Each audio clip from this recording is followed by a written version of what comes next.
All right. Good afternoon to the East Coast and good morning to the rest of you. Thank you for coming to our webinar today.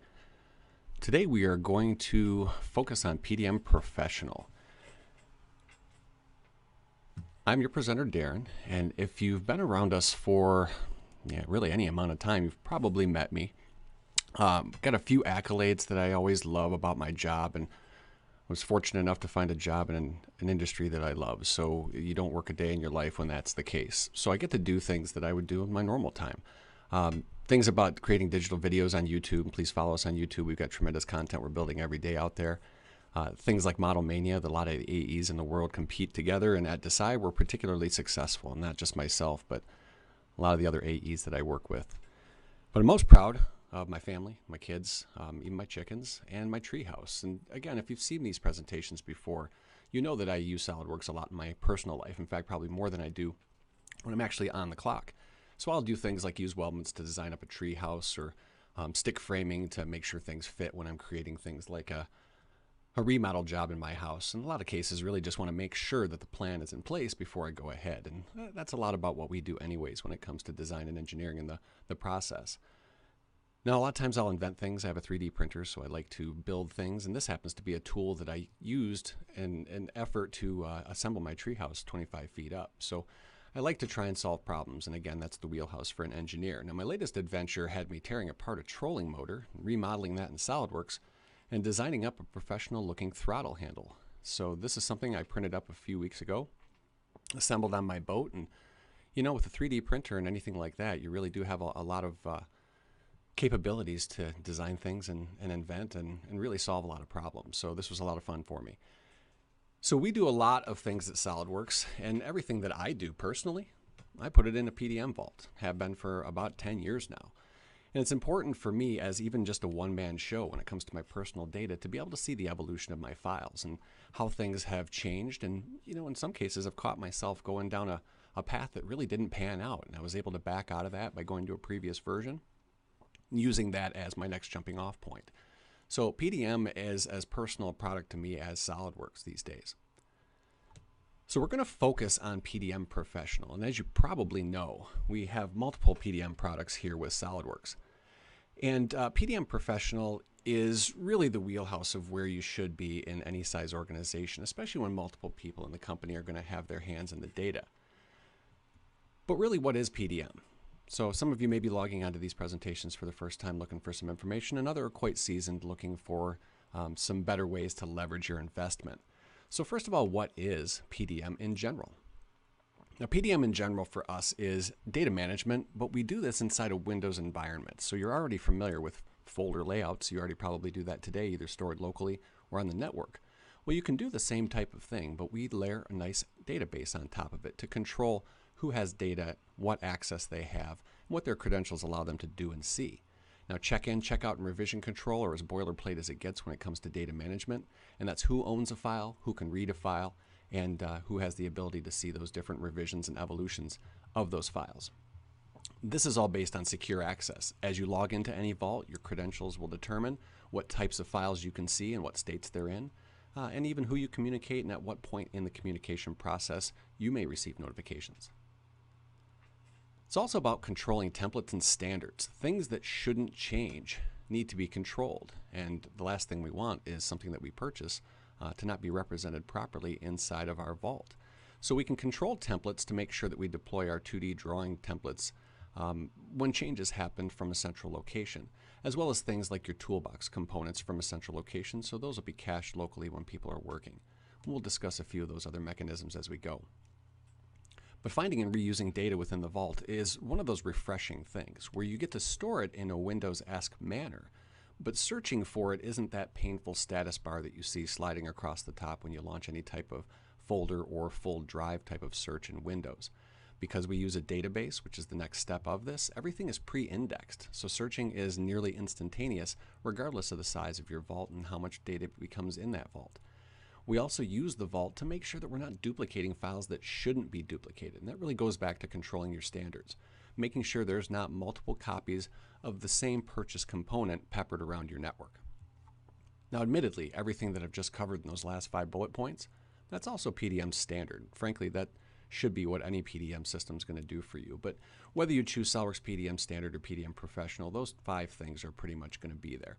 A little difference in the database type. We use SQL Express when we're talking about standard. But other than that, these types of things you should be able to rely on no matter what level. Now with those things, there are some overlap. So between PDM Standard and PDM Professional, we really kind of sit in this little level up top, and a couple of things here when it comes to what both tools do. But there are some very distinct differences between these, and we'll cover these throughout this presentation. The main thing that I wanted to cover today with the spotlight wasn't necessarily those boilerplate things. Those are general PDM as far as we're concerned. What I want to talk about today are these 3 points. Now these 3 points deal with getting the right data to the right people at the right time when it's necessary. I also want to talk a bit about vaulting centrally but working locally, which is one of those, I would say, very prominent parts of the software as far as usability is concerned, but it isn't one of those ones that really gets the central billing like we get with some of the other functionalities. This to me is a huge piece of the puzzle when it comes to working effectively. And then automating the repetitive. Now repetitive is an arbitrary term. Repetitive to me can also really mean the mundane. And when you're doing repetitive tasks, that's one thing. We can control that and make sure that it's consistent from one thing to another. But the mundane, that's really where work becomes painful and mistakes can easily happen. So we're going to talk about each of those. We're going to start, not in this order, we're actually going to start with vaulting centrally and working locally. And when we're talking about that, we're going to talk about the performance gains that you get by using PDM. Now by saying this, I'm really more comparing this to using Windows folders, mapped drives, so working across the network. But though the data management tool is simply managing the data, how it works allows you to work more effectively and with the better performance. And to describe this, what we need to do first is take a little look under the hood of what SolidWorks PDM does. So when we're talking about PDM, one of its key benefits is the ability to reduce your network traffic, and by that, using the hardware that you actually purchased. Now this is one of those things where you buy expensive workstations for designers, but when you're working across the network, there's an inherent flaw to that process. Now files that are open across the network are on the computer in which they reside, which in this scenario that I'm showing you here would actually be the server. And as a result of that, there are multiple steps at which those files need to be disassembled, moved across the various devices, which could be minimal or maximum depending on your network architecture, and then reassembled back at the source or the destination as it may be. So when you open files across the network, there's a lot of problems that happen just simply by doing that. And one that I'm not even going to put on my slide is the fact that you're working on that file directly. You actually have that document open. And if a network hiccup takes place, there's definitely a potential to corrupt that file. So working live on a document whenever you have it open, that's your only copy, that's a risk. The other part about working across the network, though, is the way it happens. During the trip, it chops your file up into things called data packets. Now, as a result of that, there has to be additional information added to those packets, and in this case, up to 20% additional overhead, so that when it reaches its destination, it can be reassembled. So that's adding to your file size, just simply by the way that you use the network, by simply storing them in a Windows vaulted folder, but using simple map drives. That said, when we start to get into this a little bit deeper, antivirus software also treats local files different than network files. So that's a big deal. And that's a problem because obviously there is an inherent bandwidth hit when it comes to having to look at each of those files as it comes in and out of the network card. So we want to make sure that, especially in these cases when antivirus is in use, that we're making sure that we have exceptions set for those SolidWorks documents and the documents that really are most of the time being used through those processes. And then last here, gigabit is a misnomer. Many people think gigabit network, 1,000, is a gigabyte per second, and that is absolutely not correct. Really, the maximum theoretical speed is about 125 megabits per second. So just terminology there can have a bit of a misnomer, and setting expectations in a lot of cases will cause or will alleviate any type of concern simply by knowing what to expect. So opening the files across the network is a big deal because every save and rebuild and any compute-intense operation happens on that server. So each time you save, each time you rebuild, each time you do anything that requires any type of processor interaction, the data packets are chopped up, they're moved, they're rebuilt, and then they're sent back to your local computer. So there's a lot of network traffic happening. Multiply this by your number of designers, and everybody's all using the same computer, and that overhead stacks up quickly. When you're using PDM, it's basically the same as doing a local open. When you open files from the vault, which is on the network, it copies those files to your local workspace. So as you're working, A, you're not working on the live document, so it's safe and sound and cannot be corrupted. And B, you're working on your own hard drive, so it puts the files into memory and back to the hard drive and through your bus and your fast, hopefully solid state drives and your RAM and your video card. They're all working in synchronous and harmony because they're all together. So we eliminate this network loop that takes place simply as a result of storing the files on the network but working locally as the method that PDM uses. Now that also leads us to replication, because when we're talking about a network, you're talking about a server somewhere in the building and then users also somewhere else in the building. Push that up a little bit when it comes to distribution. We're not just talking within a building now. Now we might be talking about a home office and then remote offices out there, which could be anywhere locally, it could be anywhere in the world, frankly. Now these remote offices, just use your imagination on that. A remote office may be people that work directly for the company that are just simply distributed around the United States. But these also might be contractors. Because of the way that PDM functions, you do have the ability to allow people to log in through the web-based interface or through the methods I'm going to show you here today with the replication, and be able to work directly in your vault as long as they have some sort of pathway to your network. And that allows anybody that's off-site to work effectively and with full performance. And this is how it happens. So in the main office here, our home location, you're going to have two things there. You're going to have the database, which is the Microsoft SQL component. That's all the metadata. And then you're going to have the file vault. We call it an archive server. Think of it as a repository. When your local users actually generate documents, they're going to check them in to the local vault. Now through a mechanism, this could be overnight as a trickle, this could be on demand, that document gets synchronized to a computer at the remote locations. And that could be as many number of locations as you choose. So that means the heavy lifting, the document, the heavy file sizes are going to be resident under the roof of all local users. So when the remote users in the remote office access that document, they're accessing it from their local server. Now the database, the metadata, that's still at the home office, and there's a connection from all of those remote offices to that one source of the truth. But that one source of the truth knows how to assemble the repositories on both sides. When a remote user then changes that document and then checks it back into their local vault, again, performance under the roof of the local location, once again, that file will trickle synchronize back to the original server so that on both computers and both file repositories is going to be the same documents. And you do have granular control over what files synchronize to what person or what folders they can see. So when you have contractors, you would have simply the folder that they have access to be the only thing that they would see synchronize, while you have maybe other jobs and other contractors involved in other folders. But in this case, again, the light data, the SQL database, which is really just text and tables, that works across the internet in almost any connection circumstance in a very, very quick way. But the heavy lifting, the files, and these look like Word documents or text files, but they could be the SolidWorks documents that are much bigger, those are going to be resident local, so it'll be a very quick access as far as any user within this environment are concerned. Now this is somewhat difficult to demonstrate, so what I want to do is bring over my administration tool here for 1 second, just to give you an idea of what it looks like from a setup standpoint.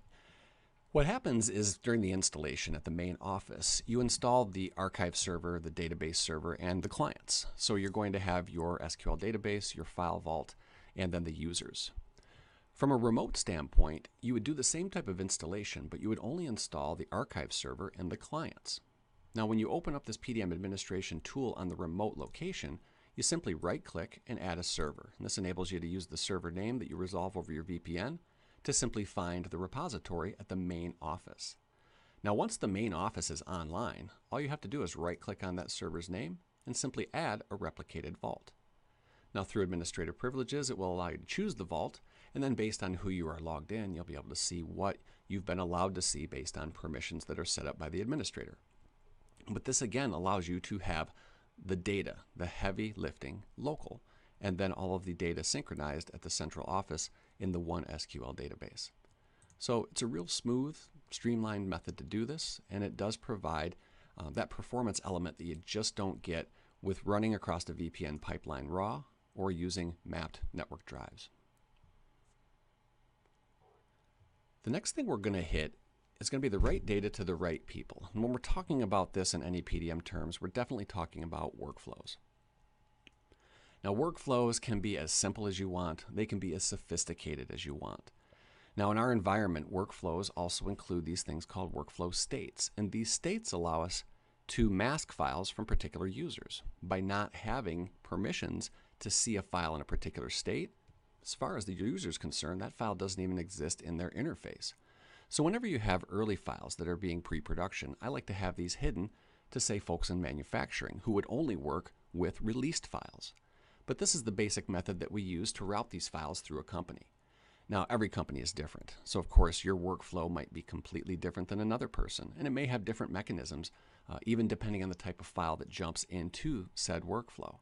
Here we're showing things that are like automatic approvals, where if a file jumps in here and matches a particular criteria, it simply jumps to released without any user interaction whatsoever. Other files, well, they need a user to go ahead and push them through the process. Here we have something called a parallel transition. And what that parallel transition means is essentially approval by committee. You deem how many people out of how many people need to say go before that file moves from one state to the other.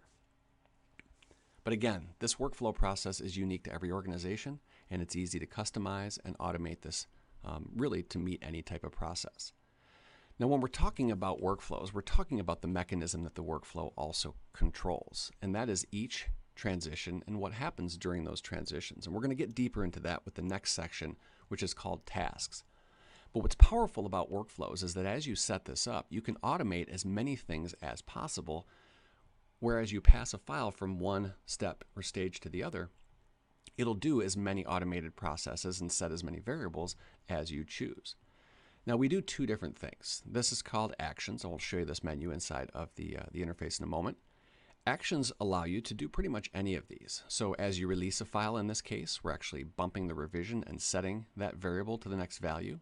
We're even setting who checked it, so the checked by, who was logged in, and even the date that they physically checked it, which would just simply capture today's date. We bump a revision, and in an automated process, do what we would do manually, only we let the system take care of the rest. Setting a version comment, and then executing a series of tasks to automatically generate files and send those to the necessary recipients.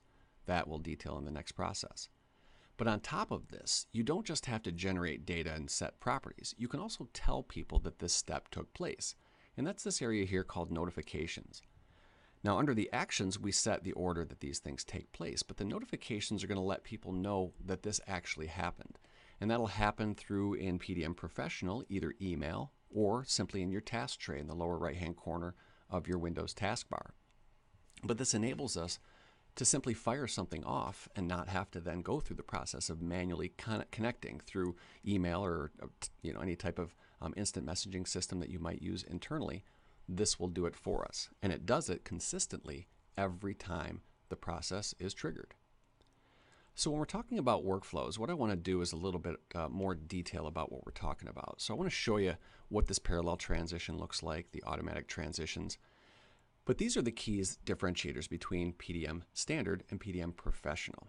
Now, in Professional, we can do parallel transitions and we can do automatic transitions. But we also have unlimited numbers of workflows. And this would enable you to have different types of documents jump into a different workflow so that different areas of your company could have a unique process. At some point, these workflows might converge and then jump back into each other, but it allows different areas of your company to focus and work the way they're naturally supposed to work. You can also have unlimited workflow states, which really digs deeper into the unlimited workflows themselves. All areas of your company can be set up to work in their own unique manner. and as I mentioned before, the email notifications. So I'm going to pull my administrative tool back into the screen here so you can take a look at what we're seeing. And I want to jump into a vault. So when you're inside of the vault, down here at the bottom is your workflows. You can see in this particular vault I do have multiple workflows. The key to multiple workflows is that, again, they might depict different things. Here I have a design workflow. I've showed this many, many times, where when my files jump into the system, they jump into this initial stage here set by this icon called work in progress. And then from there, proper permissions for proper individuals will enable them to take files and move them forward through the process, whether it's to the next individual for approval or whether it's out to the simulation guru to do some analysis on it. Now this is my design process that I use for all my SolidWorks documents. Down here I have a different workflow altogether for any of my e-drawings or any of my PDF files. And in this case, when I automatically generate PDF files, they jump into this workflow because they're automatically generated. They automatically release themselves because automatic generated PDFs happen to be based on the release of SolidWorks documents. So I would want the PDF released as well. But every part of the company can have a unique type of a workflow. Here's our parallel. When you have a parallel transition, essentially you're saying in this case that we want 2 out of 5 management people to approve this document. So it's a really powerful way to make sure that when multiple people do have a stake in the decision, that we get enough of those voters to simply say yes or no to make that pass through. By right-clicking on any one of these workflows, you can determine exactly what types of files jump into those. Now if we right-click here and go to Properties on the e-drawings and PDFs, we're using in this case a condition to go ahead and put these files in. And the condition is actually what determines what files jump into this process. But typically we would just simply say something like this. I would want any condition, in this case, simple file extension, name, path, anything that has to do with a file. We'll call it file path. And in this case, maybe I would go ahead and say %.edr. And then I would do another %, because in this case, that would be an EDRW for the e-drawing. Actually, I'd just do EDRW in that case. The e-assembly or the e-part, maybe I would want those to be just a little bit different. We could also go ahead and do this for a SolidWorks file where we would say .sld, and then that would go ahead and grab parts, assemblies, and drawings and automatically put them into this workflow path.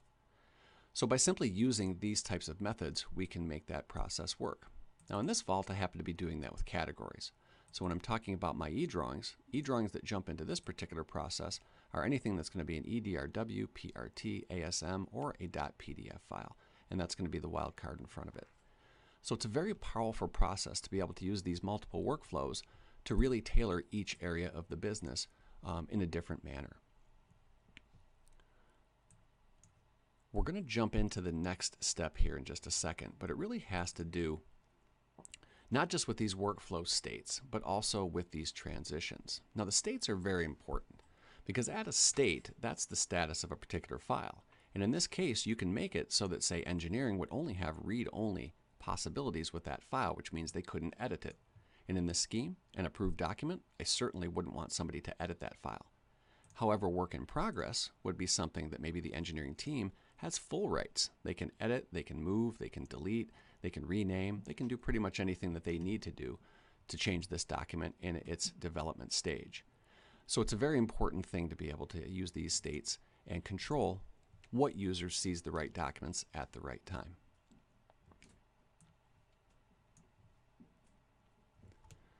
So that moves us definitely very naturally into the automation of these processes. And this is where we talk about SolidWorks tasks. So these are the things that you would do normally.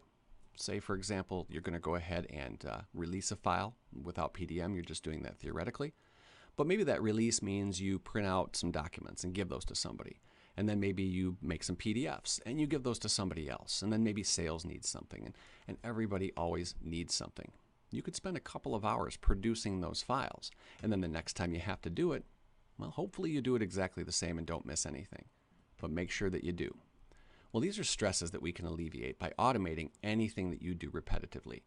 And we do that by being able to save out any file that SolidWorks can actually save using our tasks. So I'm going to show you how to set these up, but then I want to actually show you what they look like. And I spent a lot of time trying to figure out the best way to demonstrate this over a GoToMeeting, so I really hope this is going to hit the mark. The main thing, though, is that any file that SolidWorks can save natively can be used as a task saved file. And then these documents can be routed to the specific person so that they have access to that particular data. There are tasks for converting files to any file type. You can also create PDFs. And then we also have even directly from DraftSite, which is our 2D tool, or any Microsoft Office application, tasks that will generate PDFs from those file types. That would be Word, Excel, and PowerPoint. And then there's also print tasks. Now those print tasks can be automated, where it will choose the printer size based on the paper, or whether it will simply use the settings that are saved in the SolidWorks documents.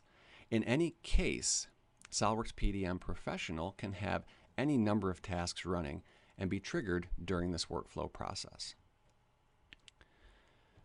So back to the slide that we saw earlier. When we're talking about workflows, we're talking about what happens when a file transitions. And in this case, setting variables is a very common thing that we do. This is going to make a nice, rich data card. It's also going to set your title blocks and your bills of materials up for perfectly accurate data success every time. But the real key at the end of this is the tasks that we execute. Now I want to show you how to set up a task, but then I'll show you in the workflow exactly where this task is generated. And the tasks you're going to see here are going to create images and step files and PDFs and DXFs and Office documents and even execute a print job, all with one single click of the button. So with this, let me jump back into, for a second here, my administrative tool. So I want to jump into a vault that I generated here in order to demonstrate really the essence of what we're talking about. When you're in any vault in SolidWorks PDM, for any of you administrators out there, when you're creating a brand new vault, you have three choices at the end. One is an empty vault, the other is a SolidWorks vault, and then the last is a default vault. Now a default vault will simply allow you to bring in any or all of these tasks. Now the tasks that are generally created for you are going to be a convert task, a design checker task, which is a drawing comparison tool, and then the automatic DraftSite and Office to PDF tasks, as well as the print task. Now as a new user, you can take the task that you were given and simply double click to edit that. Now as the task pops up, it's going to ask for a few key details. First of all, this automatically knows that it's going to use the SolidWorks task add-in, so there's no extra that you have to do there. But you do have to choose how it executes. On this vault, I only have two users, so I have myself and the administrator. But you can execute it as the user that's logged in, which would require them to actually have access to do all the things that the task is doing. Or you can just go ahead and bump that up to the administrative user and then not really worry about the credentials, just have everybody be able to fire this off and have it run. The execution method, though, is a pretty important thing here. That's this little feature here where you have to check what computer this actually can run on. Now I'm a one-man show here, so I'm the server and the client and the database, but in a natural network environment, you're going to have a server machine, and you'd want to execute those typically on that server machine. But if you're a smaller shop, you're going to want to put check marks in front of pretty much any computer that has SolidWorks there that would be able to support the running of this. Now when I do this for you live, you're going to see SolidWorks pop up and actually create these documents, and that's the effect that you would see. But we want to make it so it works on a particular computer. Now in order to do this, you actually have to do one little bit of pre-work. I'm going to hit my Windows button on my computer here to bring up my taskbar, because down here on my task tray is where your SolidWorks PDM Blueberry lives. In order to actually run a task on any particular computer, and this includes the server, you have to go to that machine, and in this case I'll use my machine, and simply right-click on your Blueberry and go to Task Host Configuration. That would enable you to choose any one of the vaults that you have on the system, and simply permit this computer to be a computer that can run these types of tasks. So set that on the server and any other user's computer that you might want to be able to be a component that can generate these files when a task is triggered. So that's a step that's necessary, and that's why my computer shows on this list. The menu command actually enables you to use this and display it as a right mouse menu command. So this will actually show up on your right mouse when you right click any component or any file inside of your PDM vault. Down here you have conversion settings, and this is where you choose the type of document that you want. So again, any file that SolidWorks can natively save. So if your purpose here is to go ahead and save out a PDF file, you'd want to say configurations, maybe the last active or all. By allowing users to change the settings, well, really you inject inconsistency into it. So I generally prefer to turn those allow the user to change anything's off. But we want to make sure that our sheets are covered, whether we get all of them or just the last active sheet. And again, making sure the user doesn't have access to change things. You want to keep consistent. There is a mechanism here where you can also take data from the source file, say the SolidWorks drawing, and automatically map it over to the PDF data card. I'm not going to cover variables in this particular presentation, but we do have a couple of other webinars that do cover that. But the output file details is the important part. And this is where you tell the file where to go. Now in this case, I'm hard coding it to go into my root vault folder, and then under there, it's actually going to go ahead and put it as a file directly in the root vault folder. Well, that's not generally how I like to work. In this case, I'm going to back the entire thing out just by hitting delete a bunch of times. What I typically like to do is have my files go in a very consistent place, not where the person triggered the task, but in a very consistent place, especially when it comes to multiple departments that are involved. So what I would typically do is say that I want my files to automatically go into the root file, and then in my case, I've got a lot of these set up to go, say, in the sales folder directly. Now in the sales folder directly, I want that file to be named the same as the original source document, so the source file name. I'll do a little underscore there, source file extension, and then it will have a PDF on the end. So I'll know that that was a SolidWorks, whatever the name was, part, assembly, or drawing, and then a PDF that's generated. And then again, I don't allow the user to change anything there, so it always goes in the same folder. Now I've done this operation for several files, and in a tricky little thing that we can do in PDM Professional, you can actually drop a file outside the vault if you'd like. Now this is in cases where maybe you have manufacturing floor individuals that you don't have access to the vault, but you want to throw that into a folder that they typically look for work to be done. This allows you to really mitigate the license usage in that case. And then we'll just replace any existing files, so if this is triggered a second time, it's as if you've taken the first file out of the mix and removed an uncontrolled document, put in the new one. Permissions determines who can trigger these. This is just simple check marks, whether it has to be at the group level or whether it happens to be at the individual level. And then if the file triggers, I always like to have some sort of success notification that happens, especially to the person that launched it. And then if it doesn't work, I always like the administrator to know that this went wrong, and then on what computer it was triggered, when, and by who. And all of these things will be part of the message. So I've set up a series of these. You call it whatever you want. We're going to call this one new convert, and we'll simply say OK to that.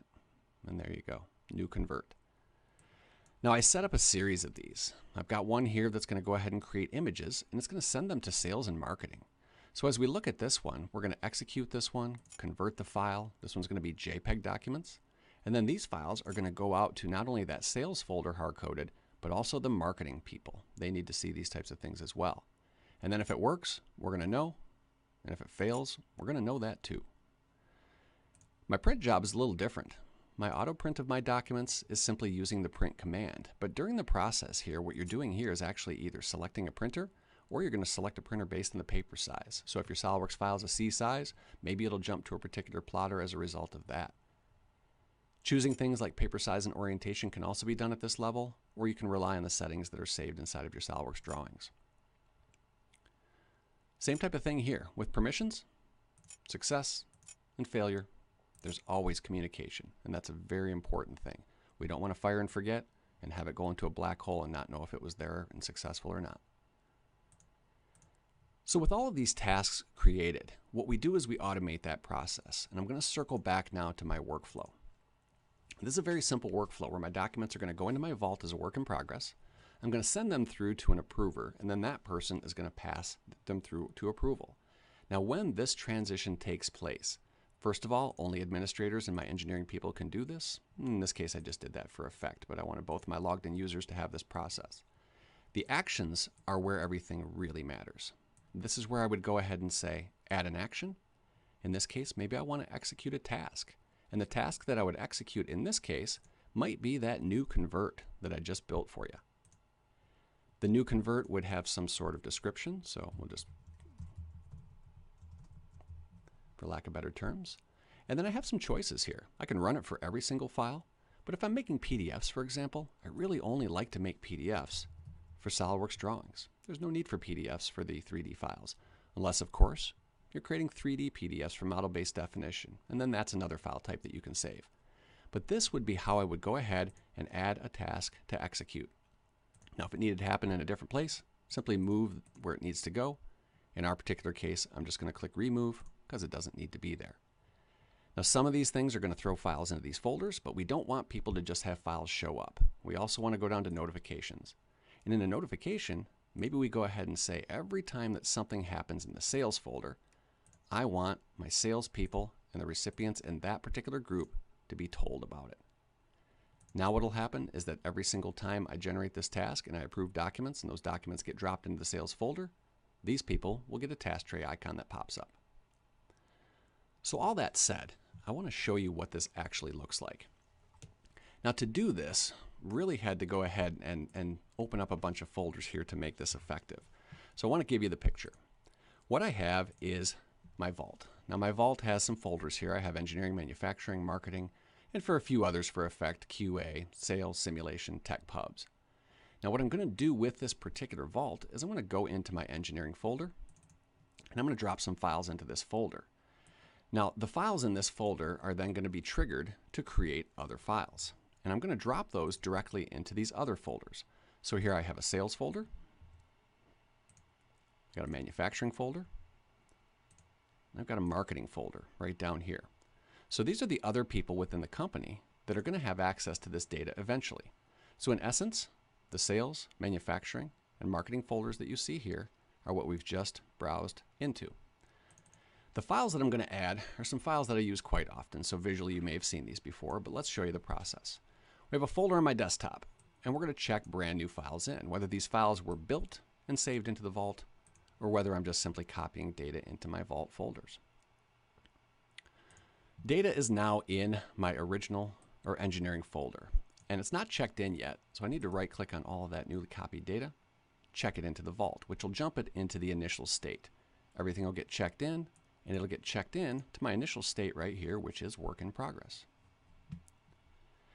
Now, I'm going to take those files, and if we look at a few of these just for effect, what you'll see here is that I've got a lot of great parts. I've got some drawings for those parts. I've got an assembly for all of these parts, and I even threw a Word document in there just for good measure to show you the Word to PDF capability.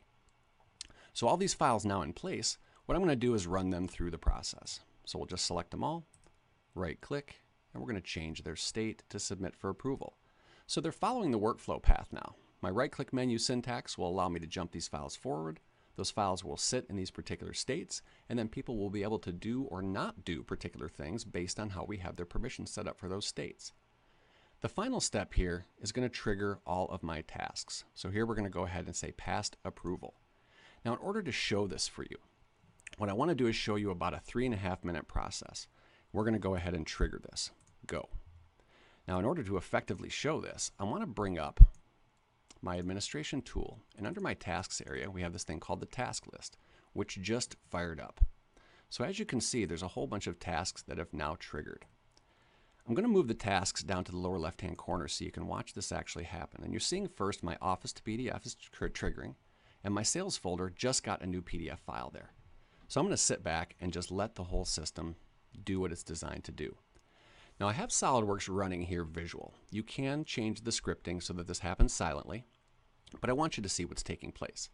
So now we're generating step files. That process is happening, and you'll see the manufacturing folder up here automatically have a series of step files appear as soon as SolidWorks runs through this process.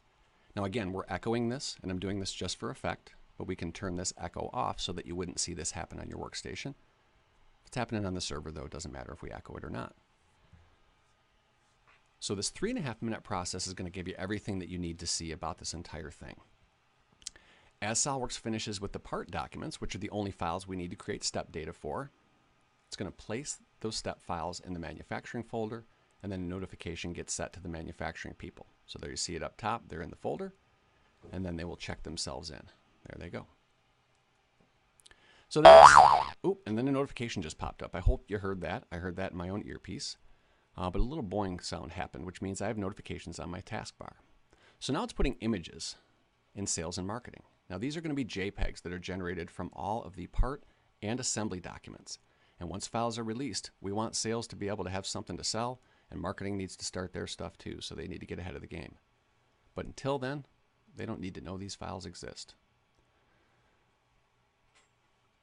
Okay, so it's processing images. And I'm just sitting back and vamping, just watching this entire thing happen. So once SolidWorks again goes back to blank here, you'll see those other two folders will populate with rich documents.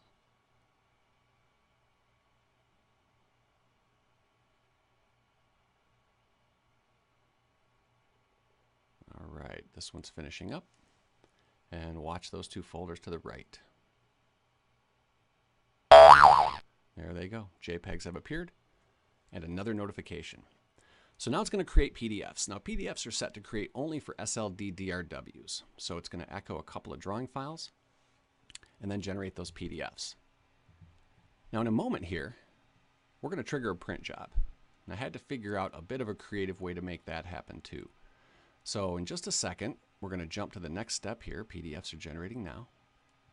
And then the last is going to be DXFs, also of only 2D drawings, and that's going to be cutter paths for our manufacturing group.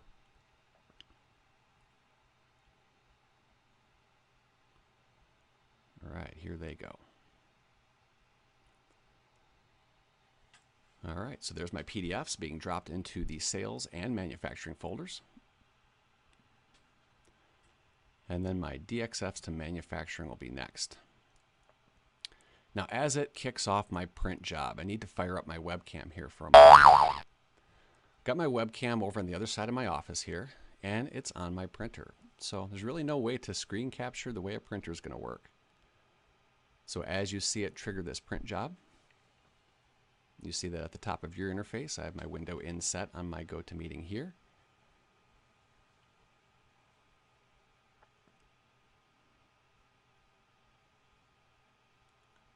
All right, the two drawings are all I need to print.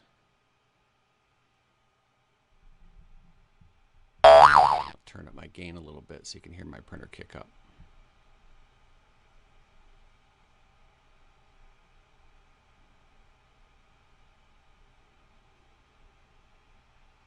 A little like watching paint dry. But what I want to tell you at this point is think of the time it would take for you to save these 24 documents, print things out, and then make sure everybody that needs to know about these files got that communication, all without you getting sidetracked by somebody else. I sat here and watched it for 3.5 minutes. Would have taken you 10 times that. So there's my printer kicking up. You can hear it over in the corner. And that's all we need to do.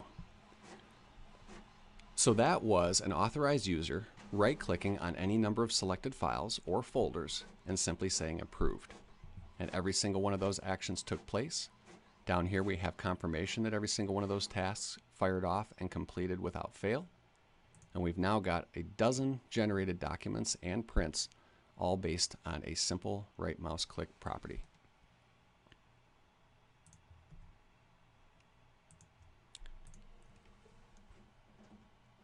Live PowerPoint, or sorry, live demonstration, much better than the PowerPoint. So that was pretty good there.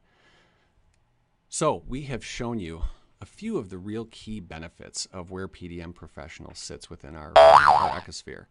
And the last little bong that just popped up, I want to go ahead and show you down on my task tray now that that blueberry icon now has a small email icon on it. And when you click on that, what you're going to see is everything that just took place.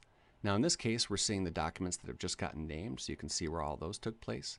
Office files were saved as PDFs. Step files were successfully saved and sent to manufacturing, and access to all the folders in which those files were directly placed, as well as, again, all the confirmations for JPEGs, PDFs, and all the DXF files. And if anybody on the chain got this notification and needs to see them, they can jump directly to the folder just by clicking directly on these icons. Jumps me in, selects the file, even lets me preview it immediately. Beautiful, beautiful.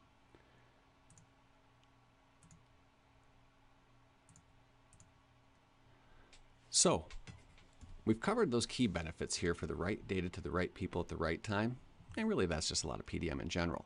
But the replication is a big performance benefit for those distributed work groups. Really, the way you're working inside of the environment itself is almost like local replication, because you're working off your local computer and you're only putting files across the network during a check-in process, which is basically a copy. Automating anything repetitive, if you've got something that you can nail down that you do every single time, we can go ahead and take care of that and make sure it happens every single time and alleviate your mind share. So, workflows do the work for you. Replication stores that data locally, and locally in parentheses, or quotes there. And then automated repetitive tasks and the mundane simply streamlines the process of what you do today. So with that, want to make sure that you all know that we do record these, and this is going to be up on our YouTube channel here within the next hour or so.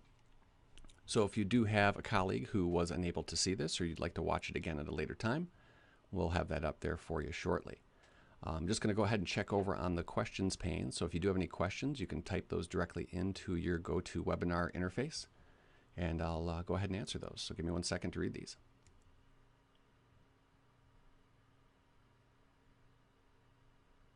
Okay, so I have a question that says, can tasks such as approvals, reviews, and workflows be sent to users who do not have SolidWorks installed? So the answer to that is absolutely yes. The PDM architecture is interesting in that it is built on the amount of people that are logged in simultaneously. So it's not named users. In other words, you could have 10 PDM licenses, but you could have 20 PDM users created within the vault. You would only be able to have 10 of them logged in simultaneously at any one time.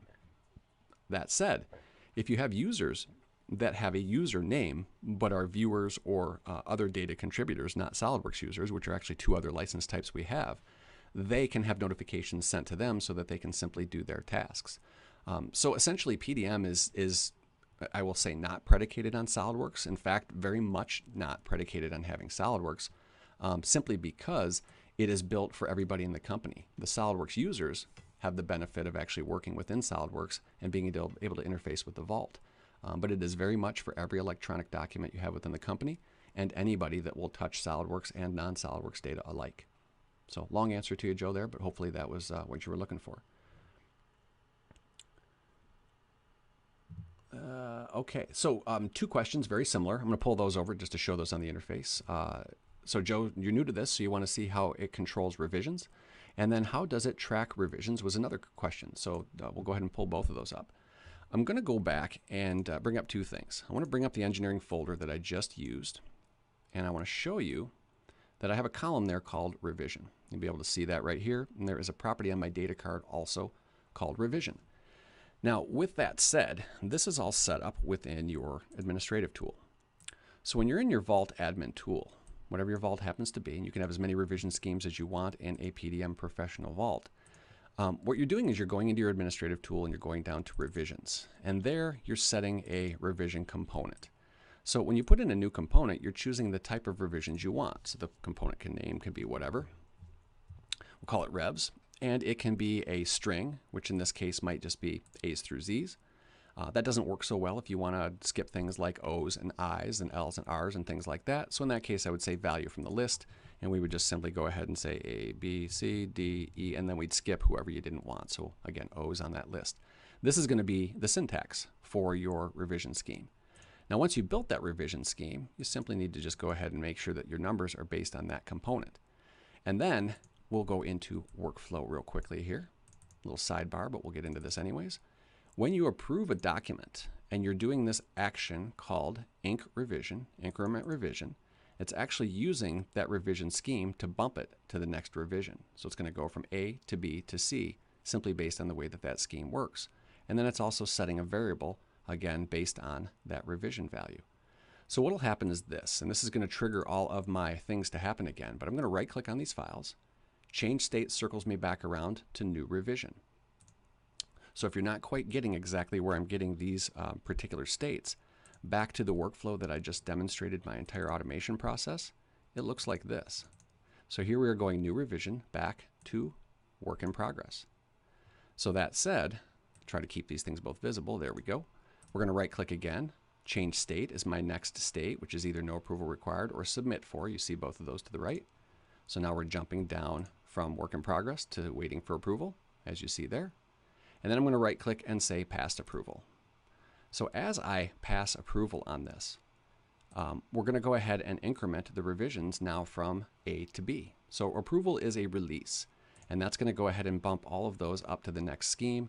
And then again, it's going to fire off my automation tasks and redo those. Looks like I got a little broken something in there, or I didn't make the scheme quite right, but it jumped from A to C. So you do see how that bumped. That will then fill out the revision value. What I mean by revision value is that it fills out the revision property or variable. That property is something that we use to automatically fill out a bill of materials or a title block in SolidWorks. And each document that has that revision property we'll fill out that cell as necessary. So that's a real quick process. You're going to see my automation again kick back up, and it's going to overwrite all those other documents that we did using tasks before. But definitely shows that through that process again, fires off the same consistent tasks, and we can do that over and over and over.